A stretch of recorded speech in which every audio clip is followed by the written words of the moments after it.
The extent of Guan Yu's reputation as a great warrior holds him as one of the finest fighting men of his lifetime. He was a fierce general of his generation who had the style of a nation's hero, headstrong and self-important. Alongside Zhang Fei, they were both praised by eminent officials from other kingdoms who compared their might to that of bears and tigers. Repeated assessments commend them as being the equivalent of 10,000 men who possessed both bravery and loyalty. They both walked the path of gentlemen of the state who made great contributions. Nevertheless, Guan Yu is said to be arrogant and harsh towards the upper class, but treated his soldiers well. Guan Yu's life and his achievements were glorified through generations of storytelling to such an extent after his death that he has been deified as a god. Today, he is still widely worshipped by the Chinese in martial temples, homes, businesses and even police stations. By no means mandatory, the officers worship and pay respect to him, but ironically members of some triad gangs worship Guan Yu as well. Statues used by the triads tend to hold his halberd in the left hand, and statues in police stations tend to have it in the right hand. This is to signify which side Guan Yu is worshipped, by the righteous people or vice versa. In Taoism, he is revered as holy deity Guan, and he is a leading subduer of demons. Legends tell of him battling against the god of war over a saltwater lake, while street parades are still being held in modern times to honour him on his birthday. The Buddhists manifested him into a heavenly protector over the community garden, then over time he became seen as a representative guardian of the temple grounds on which the garden lays. He's even one of the most revered religious figures among the Mongol tribes, second only to their lamas. Undeniably one of the most significant generals of his time, he has been posthumously titled numerous times throughout the generations, where by the mid-19th century he became known as a Saint of War, which is the same equivalency held by Confucius, the Saint of Culture. The only explicit description of Guan Yu's appearance is from Zhuge Liang, who once noted he had a peerless beard. His legendary weapon, the Green Dragon Crescent Blade, is sometimes referred to as the Frost Fair Blade. Named as such because the idea is that the blade continuously had blood on it, the blood froze and made a layer of frost on the blade. It's highly questionable whether he actually wielded this blade, or if it exists merely as part of the myths surrounding him. Valid historical sources make no mention of him or anyone else wielding a similar weapon, because this style of weapon was not invented until much later. However, one legend attributes Guan Yu as the inventor of the Guan Dao. He was born in Heidong Commandery, where he became very studious and interested in ancient history. He enjoyed reading the Zhuo so much that he could recite lines from it. At some point, he was on the run from the government of Heidong for unknown reasons. This implies it was because of criminal activity, but it merely means Guan Yu didn't show up to his local registration and fled from his county of origin. When the Yellow Turbans rose up in 184, every province and commandery would call upon righteous men to defend the country. Liu Bei saw what was happening and became much more politically aware. He called for the assembly of a militia to help the government forces and rallied a group of loyal followers including Guan Yu and Zhang Fei, who were known as stalwart strong men, which made them very talented fighters. Wherever Liu Bei went, the pair would always follow, never deterred by difficulty or danger. They followed him on his exploits, so even though their involvement in many early events is not recorded in detail, it seems reasonable to assume they accompanied Liu Bei as they joined him rather early. They found success fighting alongside Zhu Jing in Yu province and participated in battles against the rebels with distinction. The Han government decreed that any official who had gained rewards for military contributions in the rebellion was to be dismissed, so an envoy soon arrived at Liu Bei's prefecture. Doubting that he would be dismissed, Liu Bei and the brothers became deeply offended when they found out that it was so. Liu Bei beat the Han inspector and wanted to kill him, but as he begged for his life, he was spared. The brothers left office and continued south to join another militia. They met the local recruiters in Shou province and helped fight the Yellow Turbans once more at A.F.P. Liu Bei's reward as a prefect over Gaotang County had them then make their way back north. On one occasion, they accompanied Cao Cao to the capital during the final years of Emperor Ling in 189. After the emperor passed away, the city fell into complete chaos, so they returned to the state of Pei and gathered many people in preparation. Liu Bei's army joined in the anti-Dongzhuo campaign, although the details of their involvement are not recorded. Back at Pingyuan Commandery, the rebels had completely overwhelmed the officers, so the brothers made their way further north to Liu Bei's old friend Gongsun Zan. They helped score a major victory against Yuan Shao with him, whereafter he nominated Liu Bei to be the minister of Pingyuan. Under the new minister of Pingyuan, Guan Yu and Zhang Fei each commanded units of soldiers as majors of separate commands, and Liu Bei cherished them as if they were his own brothers. They became so close as to the point of sharing the same room, sleeping on the same mat, and eating from the same pot. At this time, Pingyuan was poor, so the people were starving and often banded together to commit crimes. Whenever the brothers were in large crowds, Guan Yu protected Liu Bei, and he stood guard alongside him when he sat down for meetings, which sometimes lasted all day long. A nearby resident hated Liu Bei, so wanted to have him assassinated, but the man he sent to do the job could not bring himself to do so, and instead informed Liu Bei of the plot, then left. Such was the extent to which Liu Bei could win the hearts of the people. At the time, an alliance existed with Cao Cao, Yuan Shao, and Liu Biao on one side, and Gongsun Zan, Yuan Shu, and Dao Xian on the other. When Cao Cao marched his troops into Dao Xian's Shu province, Liu Bei led over 5,000 men mixed with Wuhuan cavalry to assist his ally. Cao Cao's invasion was cut short when Zhang Miao rebelled, and Liu Bei's army was at Xiaopei at the time. He proceeded to raise troops and built up connections with influential clans in the region in a rather short period of time. By the time that Zhang Miao and Lu Bu's rebellion had been suppressed, Liu Bei had inherited Shu province from Dao Xian, so Lu Bu fled to his side. Lu Bu quickly turned against him though, which forced the brothers and Liu Bei's famished army to seek shelter under Cao Cao. After their joint victory over Lu Bu at Xiaopei, the armies returned to Shu city. Guan Yu repeatedly asked Cao Cao to let him marry Xin Yilu's wife, Lady Du, so Cao had her ordered to come visit him instead. As he guessed, she was very beautiful, so despite Guan Yu's pleas, Lady Du became a concubine of Cao Cao's. A very frustrated Guan Yu urged Liu Bei to assassinate Cao Cao one time at a hunt after most of the men had left, but Liu Bei disagreed and didn't follow through. This is most likely because Cao Cao's close aides and relatives were also at the scene and they outnumbered them. There was a lack of careful planning, so Liu Bei had to wait for another opportunity. Under the pretext of helping fight against Yuan Shu, the brothers went back to Shu province, then quickly took control of it from under Cao Cao. Liu Bei moved to Xiaopei, whilst Guan Yu was left in charge of the province capital Xiaopei. He became either the city's administrator or the acting inspector of the whole province.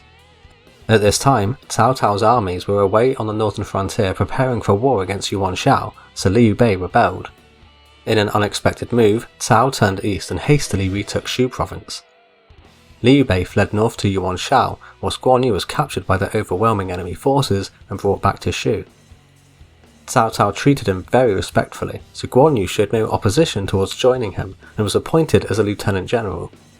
He knew that Guan Yu adored Liu Bei and wanted to return to his side very badly, so he asked his general Zhang Liao to relay why this was so, and Guan Yu replied, "I am most aware Excellency Cao treats me with generosity, but I received General Liu's generosity and kindness first. We swore to die together, so I cannot betray him.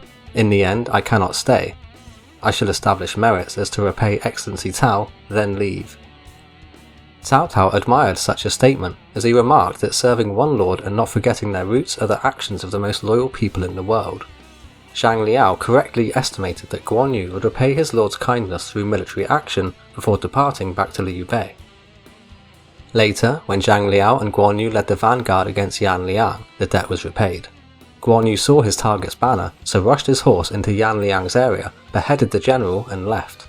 None of the soldiers made any serious attempt to stop Guan Yu, then they soon retreated. After the conflict at Boma, Cao Cao knew Guan Yu would be wanting to leave soon. He was rewarded with a Marquis title and bestowed many gifts by Cao Cao, but he had all of them sealed off. He wrote a letter expressing his will to leave, then departed. When Cao Cao's attendants suggested that they capture him, Cao replied, "Each person is their lord, do not pursue." It's believed that Cao Cao knew that Guan Yu would not stay, but in his heart wished that he would. The fact that he even allowed him to leave has been praised as a kingly tolerance, which was truly one of Cao Cao's strengths. While the Battle of Guandu raged on, Liu Bei was sent to contact the rebel Liu Pi and attack Shu city in Cao's absence. Guan Yu reunited with Liu Bei around this time, but they were repelled by Cao Ren. The brothers eventually fled south across the river and sought shelter under Liu Biao, who put him in charge of Xinyi to act as a safeguard against Cao Cao. When Cao Cao finally marched his army south, Liu Bei split his forces into two, then headed for Jing province. Guan Yu led one group, sailing hundreds of boats along the river towards Jiangling, while Liu Bei travelled by land. Guan Yu's ships made their way to Han Ford as Liu Bei's group escaped their pursuers at Changban, and the brothers reunited at Xiaku. An annoyed Guan Yu stated, "That past day during the hunt, had you followed my words and assassinated Cao Cao, then we would not be in our current predicament." Liu Bei retorted, "I was unwilling to kill him for the Empire at that time. If heaven still helps those who are righteous, it might be possible that this may turn out to be a blessing in disguise." The southern allied armies defeated Cao Cao at Red Cliffs, which immediately led into the Battle of Jiangling as Cao Cao retreated back north. Zhou Yu became worried about the massive Fresh Wei army, which was scattered in various locations.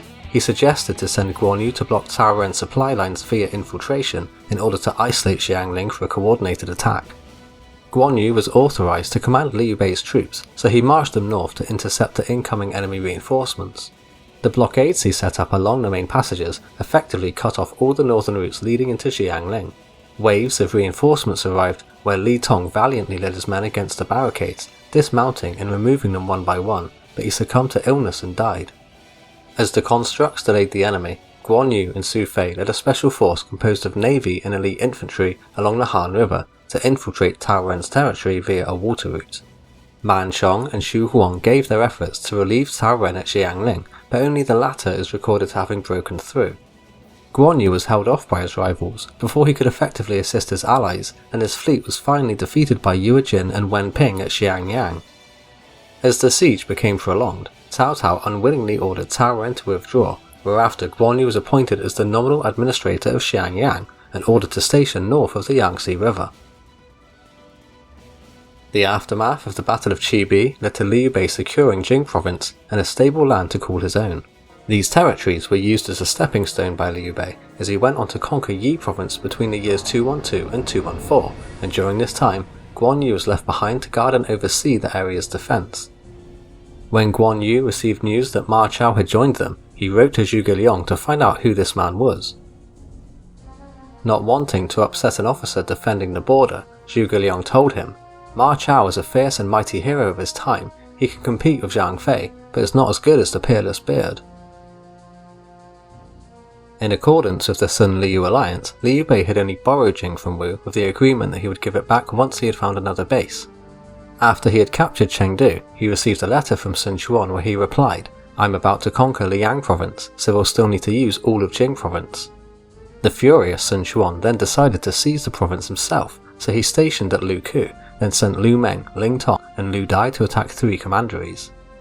Lu Su was the overall commander of the Wu forces in Jing, so he also led 10,000 troops to block Guan Yu's advance. In response, Liu Bei returned to Gong'an County in preparation for battle and ordered Guan Yu to lead his troops to stop Lu Meng, who was urgently told not to give up on Ling Ling.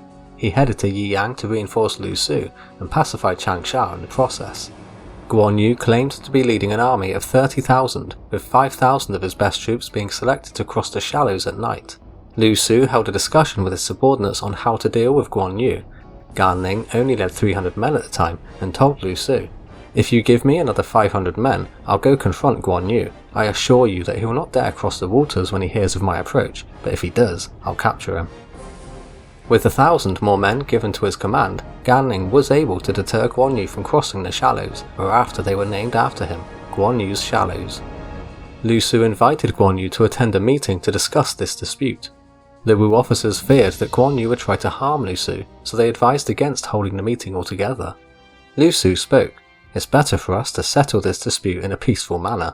Liu Bei may not have acted in our lord's interests, but we haven't agreed on who is right and who is wrong. Do you think Guan Yu will dare do something as rash as killing me at this point?" During the negotiations, both sides stationed their troops more than 100 paces away from the meeting area, while the officers present at the talks were each armed with nothing more than a sword or a bladed weapon. Guan Yu told Lu Su, "My lord was actively involved in the Battle of Red Cliffs, and he didn't rest well during that time. He relied on his own strength to overcome the enemy. How can he not gain even a single piece of land despite his efforts? And now you come to claim the lands from him? Initially, my lord lent you these lands because your lord suffered defeats and didn't have a base at the time. Now that he has obtained Yi province, he doesn't want to return the lands. When we only ask for 3 commanderies, you still refuse. This isn't what a reasonable man would do, much less a leader of men. I've heard those who forsake principles for the purpose of satisfying their personal greed will meet their doom."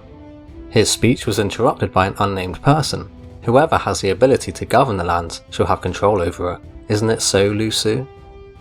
He angrily rebuked that person in a firm and stern tone, then Guan Yu drew his sword, stood up and said, "This is a state-level problem. We can't hope to understand it." He then left without responding to what Lu Su had said. Around 215, after Cao Cao seized Hanzhong, Liu Bei decided to make peace with Sun Quan by agreeing to divide southern Jing along the Xiang River, then both sides withdrew their forces. In November of 218, Cao Ren was sent to Wan in preparation to launch a strike against Guan Yu, but his forced conscription incited a rebellion. The rebels asked Guan Yu for assistance, but they all ended up being massacred by Cao Ren. In the meantime, another peasant revolt broke out in Luhan County. A certain Sun Lang led his followers to join Guan Yu, where they received military command to work as border raiders for him. Emerging victorious in his campaign in 219, Liu Bei declared himself king of Hanzhong. He appointed Guan Yu as general of the vanguard, then granted him a ceremonial axe. Cao Cao desperately wanted to attack southern Jing before his enemies come forth for him, but his troops still needed time to recover, regroup and resupply. In July that same year, Guan Yu led his forces to attack Cao Ren at Fan Castle, but left Mi Fang and Xi Ren behind to guard Jiangling and Gong'an counties. One night, before he embarked on the Fan Cheng campaign, he dreamt about a boar biting his foot. He told his son Guan Ping, "I'm growing weaker this year, I might not even return alive." With no clear outlined objective for the campaign, Guan Yu led his army northward along the Han River. Judging by his movements, it's believed the main target was Nanyang Commandery. At the start, the various cities being attacked were not very well defended because Cao Ren and Lu Cheng's armies were surrounded at Xiangyang and Fancheng. Eager to prove himself as he was suspected by others, Ye Jin pitched his camp on low ground about 4 kilometers north of Fancheng, where he started to prepare for a counter-offensive. Pang De volunteered to lead a detachment to engage Guan Yu in battle and successfully pushed him back numerous times. On one occasion, he fired an arrow that became embedded in Guan Yu's helmet, so since then Pang De was recognized as General Whitehorse by his enemy because of the steed he rode. Even though Guan Yu couldn't defeat Pang De in battle, he nevertheless held firm control over the water routes around the area and maintained the encirclement of Fancheng. Guan Yu was once injured in the left arm by a stray arrow that pierced straight through. He was told that the arrowhead had poison on it, which had seeped into the bone, and the only way to get rid of it was to cut the arm open and scrape the poison off. Guan Yu then stretched out his arm and asked the physician to heal him. He also invited his subordinates to dine with him whilst the surgery was being performed. Blood flowed from his arm into a container as Guan Yu feasted, consumed alcohol, and chatted with his men as though nothing had happened. Although the wound healed, he still felt pain in the bone whenever it was too cold or there was a heavy downpour. By the next month, heavy rains caused the Han River to flood.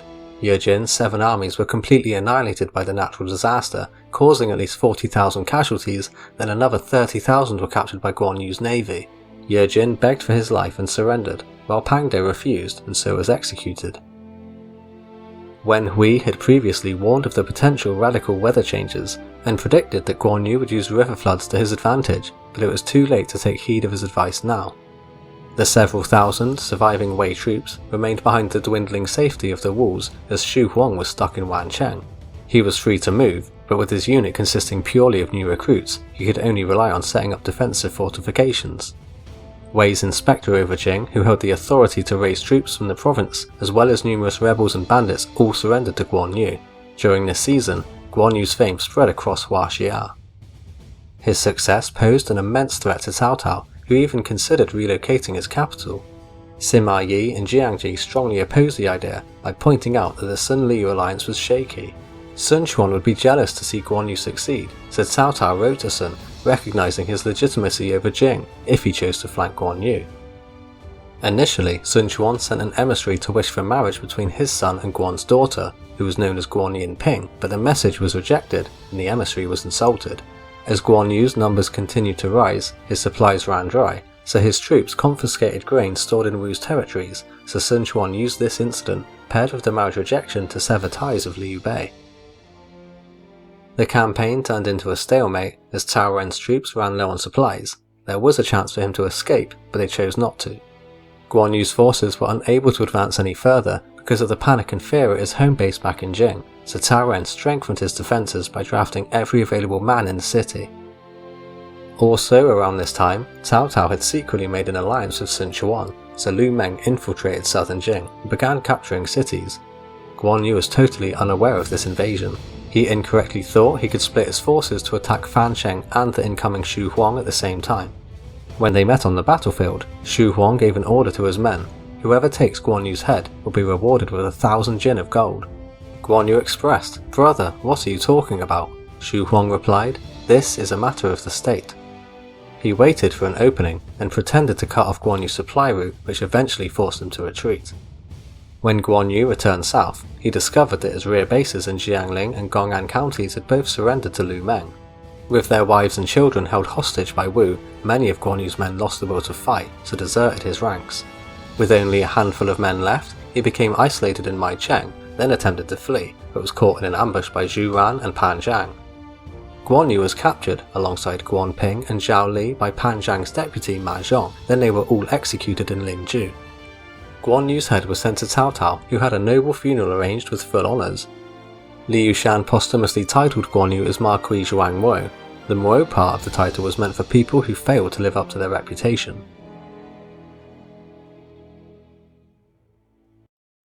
If you enjoyed this video, don't forget to hit that like and subscribe button, and I'll see you next time.